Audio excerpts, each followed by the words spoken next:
माझ्या नाशिक परिसरातील दिंडोरी परिसरातील सर्व द्राक्ष उत्पादक सन्माननीय शेतकरी पत्रकार मित्र बंधू भगिनींनो आणि माझ्या तरुण मित्रांनो आज जनसन्मान यात्रा मी सुरू केलेली आहे। नरहरी झिरवाळ आणि त्या जनसन्मान यात्रेच्या निमित्तानं येत असताना दिंडोरीच्या परिसरातनं जात असताना सह्याद्रीच्या बद्दलचं बऱ्याच काही गोष्टी मी स्वतः इथं येऊन पाहिलेल्या आहेत। खूप काही गेल्या 14-15 वर्षामध्ये जर शेतकरी एकत्र आला आणि त्यांनी एक कंपनी स्थापन केली तर काय करू शकतो, जिद्द चिकाटी आणि पारदर्शकता असेल तर काय घडू शकतं हे विलासरावांनी असंख्य सहकारी मित्रांना घेऊन संपूर्ण महाराष्ट्राला आणि त्या देशाला दाखवून दिलेलं आहे। त्याबद्दल मी विलासरावांचं अभिनंदन करतो, कौतुक करतो। आज आम्ही सगळेजण तुमचं सरकारमध्ये प्रतिनिधित्व करतोय। मी देखील एक शेतकरी आहे, परंतु कैलासरावांनी खंत इथं व्यक्त केली की बाबा जसं साखर कारखान्यांच्या संदर्भातले निर्णय राज्य सरकार घेतं तशा पद्धतीनं द्राक्ष उत्पादक शेतकऱ्यांच्या बाबतीमध्ये घडत नाही आणि वस्तुस्थिती खरी आहे। साखर कारखान्याच्या बद्दल NCDCला हजारो कोटी रुपयाचे प्रस्ताव जातात आणि केंद्रातनं त्याला मंजुरी घेतली जाते। परवाच्याच अर्थसंकल्पात अंतरिम अर्थसंकल्पात 2200 कोटी रुपयाची मदत एवं 2200 कोटी रुपये NCDCकडनं या कारखान्यांना मदत दिली गेली। आत्ताही प्रस्ताव काही आमच्या पुढं आहेत। त्याच्यामध्ये एकंदरीतच इथं येत असताना मी काही योजना ज्याचा उल्लेख लाडकी बहीण बाकीच्या काही योजनांचा उल्लेख केला गेला। आमच्या इथून पुढं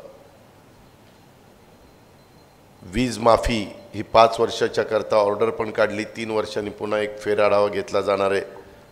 परंतु ते 3, 5, 7.5 दिलं तरी बाबा ह्याच्यातनं आम्हाला मदत होत नाही, अजून 10ला द्या।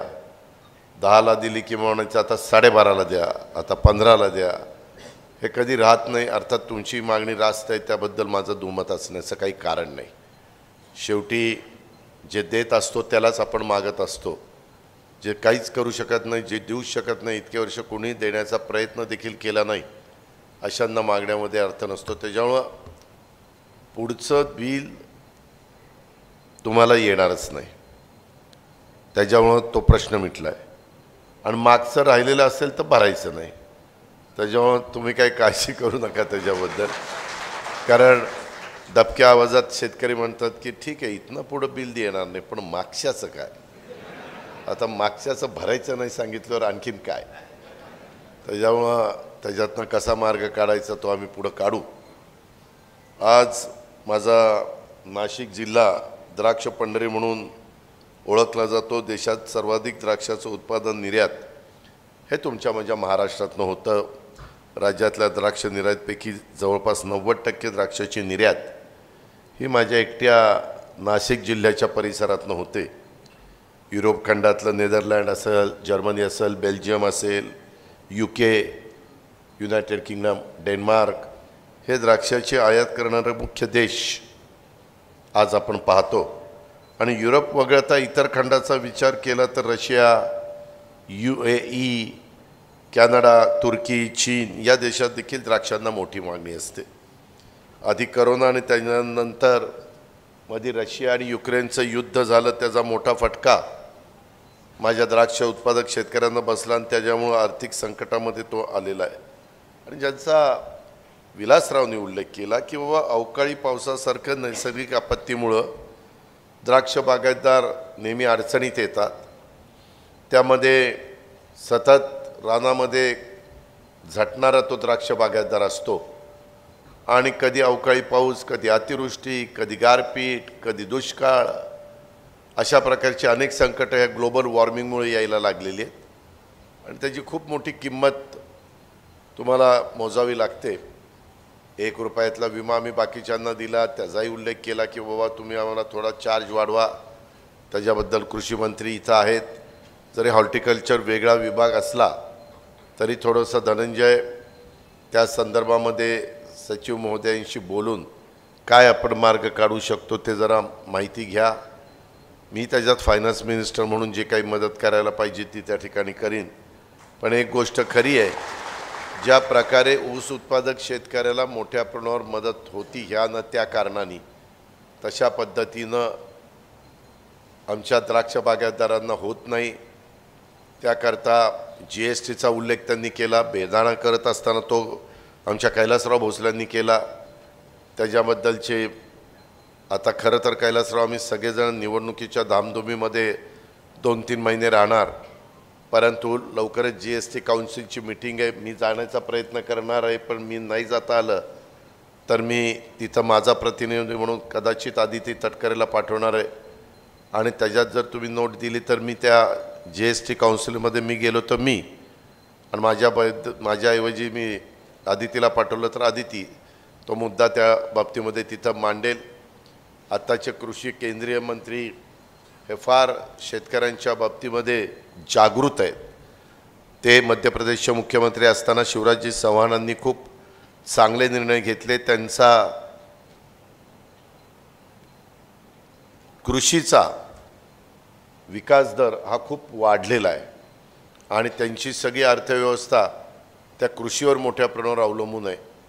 आपण पण कोरोनाच्या काळामध्ये कृषीमुळेच कसं का होईना त्याच्यातनं ताऊन सुलाखून निघालो, ही पण बाब आपण सगळ्यांनी लक्षामध्ये घ्या. त्याच्यामुळं अनेक महत्त्वाचे प्रश्न सोडवण्याच्या करता आत्ता त्यांनी चार्ज घेतल्यापासून आम्ही बघतो ते फार तत्पर असतात आणि त्यांना त्याच्यातली खूप माहिती आहे. कारण त्यांनी स्वतः राज्य एक मला वाटतं 13-14 वर्ष ते राज्याचे मुख्यमंत्री मध्य प्रदेशचे होते. आणि त्याच्यात आता आपल्याला बऱ्याच चांगल्या प्रकारे मदत होईल, कारण आता 5 वर्षाच्या करता ते सरकार दिल्लीमध्ये आलेलं आहे. इतर पण कांद्याचे प्रश्न आहेत. कांदा निर्यात बंदी आणता कामा नये. त्याच्यात दुर्दैवाने मध्ये श्रीलंकेला जी घटना घडली, श्रीलंकेच्या प्रमुखाला अक्षरशः पळून जावं लागलं आणि तिथली लोक त्यांच्या स्विमिंग पूलमध्ये कशी पोहत होती, त्यांच्या बेडवर कशी झोपत होती, काय उड्या मारत होती, तीच गोष्ट परवा बांगलादेशला घडली. अक्षरशः ज्या बांगलादेशची निर्मिती शेख मुजीबुर रहमान यांनी केली आणि त्यांच्या पुतळ्याच्या कशा पद्धतीनं अवहेलना करण्यात येत होते. त्यांची मुलगी इतके वर्ष त्यांनी तिथं चांगल्या पद्धतीनं देश चालवला, परंतु त्यांना 45 मिनिटाची वेळ देण्यात आली. 45 मिनिटात देश सोडा आणि मग ते चॉपरमध्ये बसून आपल्या भारतामध्ये त्यांनी आसरा घेतलेला आहे. ही अवस्था आहे. आपला पण बराचसा माल हा बांगलादेशमध्ये देखील जातो. अर्थात तिथं काही ना काही घडेल, तिथं चालला आहे तशा प्रकारचा प्रयत्न. कारण अराजकता फार काळ टिकणं हे कुठल्याही देशाच्या दृष्टिकोनातून अतिशय घातक असतं आणि त्याच्यातनं मार्ग निघेल असं वाटतंय. सध्या तरी आपल्या द्राक्ष उत्पादक शेतकऱ्यांशी आज संवाद साधत असताना विलासरावांनी काही गोष्टी सांगितल्या, आमच्या कैलासरावांनी काही गोष्टी सांगितल्या. नाशिक जिल्ह्यातनं मोठ्या प्रमाणावर द्राक्षाची निर्यात होत असताना जादा दर देण्याचं आमिष दाखवून परराज्यातल्या व्यापाऱ्यांच्याकडून द्राक्ष उत्पादकांची मोठ्या प्रमाणावर फसवणूक होते. इवन आपल्या पण राज्यातले काही लोक, आमच्या ते पुण्याची कोणतरी एक लेडी आहे पूर्वा चव्हाण, तिनं पण बरेच उद्योग काही केलेत.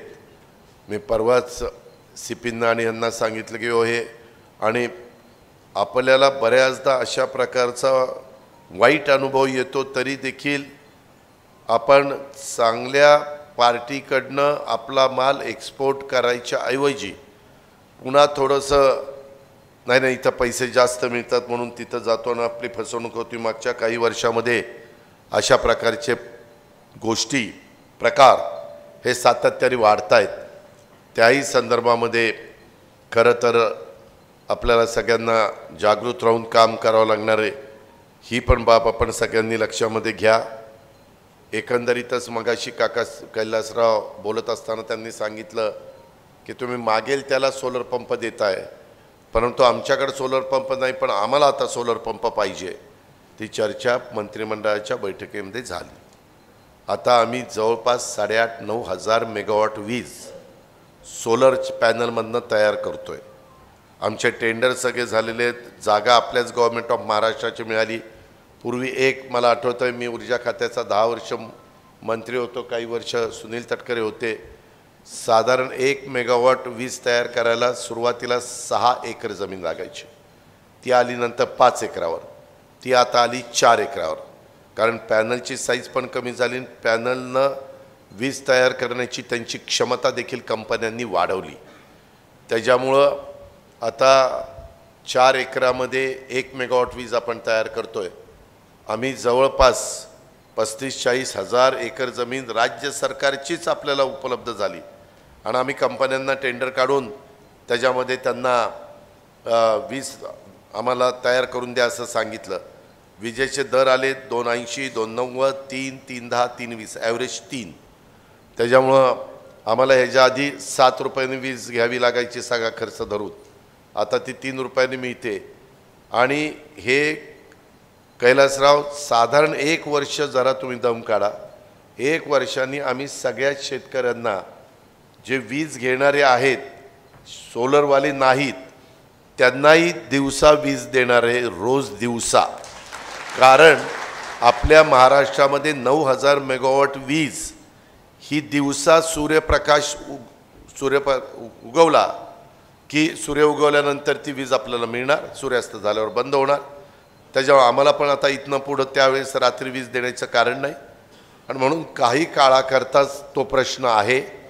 त्याकरता तुम्ही जे म्हणाला की आम्हाला दिवसा द्या, तुम्ही फक्त इतके काळ हे सगळं सहन केलं, आता 1 वर्षाच्या करता सहन करा. त्याचं कारण असं आहे, सेंट्रल गव्हर्नमेंटनी ह्या वर्षीपुरतं त्यांना 30% सबसिडी दिलेली आहे त्या कंपन्यांना.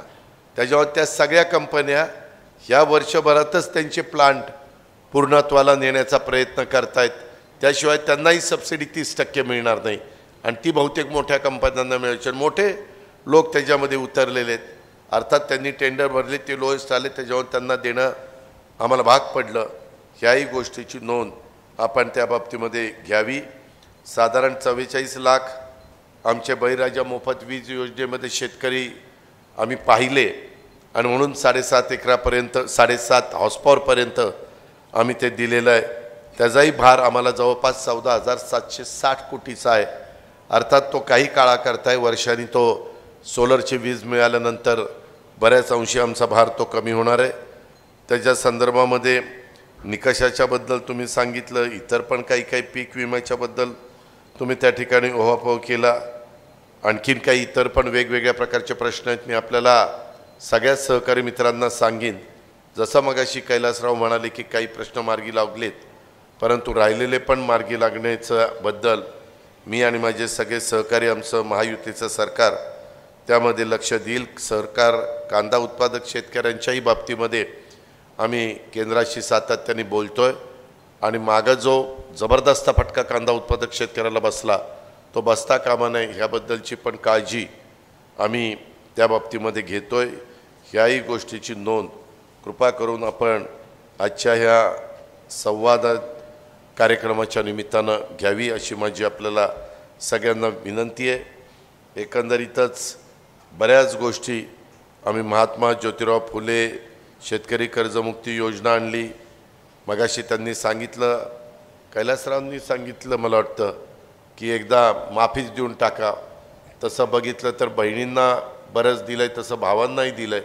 वीज माफीची योजना भावांच्या करताच आहे. त्याच्या संदर्भामध्ये काय म्हणजे बऱ्याचशा गोष्टी तुमच्याकरता आहेत, नाही म्हणून चालणार नाही. त्याच्यामध्ये 1 रुपयात पीक विमा पण द्राक्ष बागायतदारांना नाही आहे. त्याच्यावर त्यांचं म्हणणं बरोबर आहे. त्याचा खर्च किती येतो आहे, त्याचा भार किती येतो आहे ते जरा बघून त्याच्यामध्ये आम्ही पावलं उचलू. नानाजी देशमुख कृषी संजीवनी प्रकल्पाच्या करता देखील आपण लक्ष घातलेलं आहे.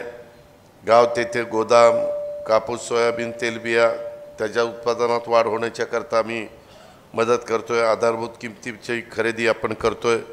आत्ता कापूस आणि सोयाबीन शेतकऱ्यांना आम्ही भरपाई दिली. कांदा उत्पादक शेतकऱ्यांना पण मागं 350 रुपये क्विंटलला दिले. त्याच्यामध्ये हमी भावांनी खरेदी करण्याच्यासाठी 200 कोटी रुपयाचा फिरता निधी आम्ही ठेवला. दूध उत्पादक शेतकरी आहे त्या आमच्या भावांना 5 रुपये आम्ही अनुदान सुरू केलेलं आहे आणि त्याच्यामुळं तिथंही काही मदत ही आमच्या शेतकरी वर्गाला होती. मागं एकदा आम्ही सरकारमध्ये असताना नाही देवेंद्र फडणवीसांचं सरकार असताना एक कर्जमाफीची योजना आलेली होती आपल्या छत्रपती शिवाजी महाराजांच्या नावाने. त्याच्यानंतर आम्ही भुजबळसाहेब वगैरे मागच्या सरकारमध्ये असताना पुन्हा एक योजना कर्जमाफीची त्या ठिकाणी आणलेली होती. त्याच्यामध्ये आता पुन्हा तुमची तशा प्रकारे मागणी आहे. परंतु आपण ज्यावेळेस एखादा व्यवसाय करत असताना साधारण आपली एकंदरीत आवक किती आहे आणि आपण खर्च किती करू शकतो. आत्ता मला आपल्यालाही सांगायचं आहे, कैलासरावांना विलासरावांना दोघांनाही सांगायचं आहे, आत्ता ज्या योजना आम्ही आणलेल्या आहेत त्या योजनेला साधारण आम्हाला 75,000 कोटी रुपयाचा खर्च आहे. 46,000 कोटी रुपये माझी लाडकी बहीण, 14,000 कोटी रुपये वीज माफी, 14 46 60,000, 5,000 कोटी रुपये गॅस सिलेंडरला 2,500 आणि त्या ह्याला 2,500. मुलींना 8 लाख रुपयाच्या आतमध्ये ज्या कुटुंबाचं उत्पन्न आहे त्यांच्या मुलींना कॉलेजचं मोफत शिक्षण, त्याकरता ते दोन्ही मिळून 2,500 कोटी रुपये खर्च आहे. आणि स्टायपंड आम्ही देतो आहे प्रशिक्षण त्या ठिकाणी घेण्याच्याकरता, त्याला 10,000 कोटी रुपये खर्च आहे. अशा पद्धतीनं आहे. सध्या साधारण जेवढं शक्य होतं तेवढं देण्याचा प्रयत्न मी मनापासून केलेला आहे. कारण मी पण एक शेतकरी आहे. मलाही गेले 10 वर्ष अर्थसंकल्पाचा अनुभव आहे आणि मी जे बोलतो ते करतो ही महाराष्ट्राला जाणीव आहे. त्याच्यामुळे आत्ता सध्या एवढं सगळं दिलेलं आहे ते आपण स्वीकारणं अशी माझी तुम्हाला विनंती आहे, माझा तुम्हाला आग्रह आहे. त्याच्यामध्ये पुढच्या बाबतीमध्ये पुढं आम्हाला संधी द्या, पुढं त्याचाही विचार करू, काही काळजी करू नका, कारण ते तुमच्या हातात आहे. आणि शेवटी काही गोष्टी आत्ता जसं सांगण्यात आलं की बाबा द्राक्षाच्या बाबतीत किंवा काही इतर गोष्टीत तिथं त्याच्यात थोडंसं अधिकचं लक्ष, कारण मीच अर्थमंत्री असतो मध्ये बेदाण्याला पण आम्ही काही प्रमाणात मदत केली, काही द्राक्षाला पण केली, परंतु अजून काही मदत करणं गरजेचं आहे. द्राक्ष तयार होत असताना तसं काही फार त्याच्यावर काही प्रक्रिया नुसतं ते सुकवलं जातं अशा पद्धतीच्या त्या बाबी आहेत. तर तिथं पण मी ज्यावेळेस माझ्या पुढं फाईल येते किंवा मी चर्चा करतो तिथं मी सगळ्या माझ्या सहकाऱ्यांना सांगेल की बाबा हे केलं पाहिजे. तोही घटक एक महत्त्वाचा घटक आहे, तोही मोठ्या प्रमाणावर परकीय चलन मिळून देणारा घटक आहे. अशा सगळ्या बाबी आहेत आणि त्याबद्दल आपण काळजी करू नका. विलासराव तुम्ही असाल, कैलासराव तुम्ही असाल किंवा इथं बसलेले समोरचे माझे शेतकरी बांधव असतील, त्यांनी केव्हाही हक्काने आमच्याकडे यावं. वायनरीच्या बाबतीमध्ये पण मी मध्ये महत्त्वाचे निर्णय घेतले, हे कुणीही मान्य करेल. मागचंही काही देणं राहिलेलं होतं त्याहीबद्दलचे निर्णय आम्ही घेतले. त्याच्यामध्ये बजेटमध्ये तरतूद देखील केली आणि त्याच्यातनं थोडा बहुत, फार काही नाही पण थोडा बहुत का होईना दिलासा देण्याचं काम आम्ही वाईन तयार करणाऱ्या द्राक्षाच्या बाबतीमध्ये घेतलेलं आहे. ही पण बाब आपण लक्षात घ्या. मागील वर्षीच मी ह्या कंपनीमध्ये आलेलो होतो आणि बराच वेळ विलासरावांनी पण मला सगळं फिरून दाखवलं. मी पण बारकाईनं ते बघितलं, कारण मला मुळात शेतीची आवड आहे. त्याच्यामुळं आपल्यातला एखादा कष्ट करणारा शेतकरी काय करू शकतो आणि कशा पद्धतीनं बदल होऊ शकतो, कारण शेतकऱ्यांनी लक्ष दिलं तरच हे उभं राहतं. इतरांनी, सरकारने किती आपल्या संस्थेच्या मार्फत करायचा प्रयत्न केला तरी त्याला मर्यादा असतात. त्याच्यामुळं ह्या आपल्या असणाऱ्या कंपनीचा चांगला उपयोग आपण महाराष्ट्रातल्या सगळ्या शेतकऱ्यांच्या बाबतीमध्ये करून घेऊया. अशा काही कंपन्या स्थापन करायच्या असतील तर त्याकरता पण विलासराव काही प्रपोजल असेल तर तुम्ही जे मगाशी म्हणाला किंवा तुम्ही आम्हाला काहीच तसं मदत करत नाही, पण तिथं जसं साखर कारखाने किंवा सूतगिरण्या उभ्या करण्याच्याकरता आम्ही भाग भांडवल देत असतो तशा पद्धतीनं अशा कंपन्या उभा करण्याच्या करता देखील आपल्याला काही भाग भांडवल देऊन काही शेतकऱ्यांचं काही राज्य सरकारचं फक्त ते पुढं मात्र शेतकऱ्यांनी तुम्ही जसं उत्तम चालवता तसं चालावं अशा प्रकारची आमची अपेक्षा आहे, तशा प्रकारची विनंती आहे.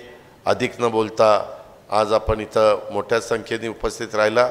माझं भाषण झाल्यानंतर कुणाला काही प्रश्न विचारायचा असेल आणि तो व्यवहारी प्रश्न विचारा, उगीच काही पण विचारू नका. थोडंसं की बाबा हे जसं आत्ता काही मुद्दे आले तसं काही मुद्दे असतील तर जरूर सांगा, रिपीट करू नका. मगाशी विलासरावांनी आणि त्याच्या संदर्भात कैलासरावांनी जे मुद्दे इथं उपस्थित केलेले आहेत त्याच्या पुनरावृत्ती करू नका अशा प्रकारची माझी आपल्याला विनंती आहे. आपल्या सगळ्यांचं स्वागत. विलासराव, तुम्ही हे सगळं घडून आणल्याबद्दल तुम्हालाही मनापासून धन्यवाद. जय हिंद, जय महाराष्ट्र.